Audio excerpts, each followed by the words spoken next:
آمن الرسول بما أنزل إليه من ربه والمؤمنون كل آمن بالله وملائكته وكتبه ورسله لا نفرق بين أحد من رسله وقالوا سمعنا وأطعنا غفرانك ربنا وإليك المصير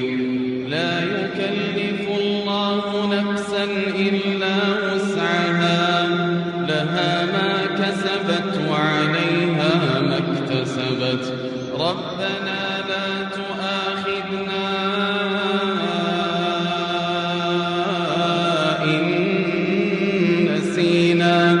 إن نسينا أو أخطأنا ربنا ولا تحمل علينا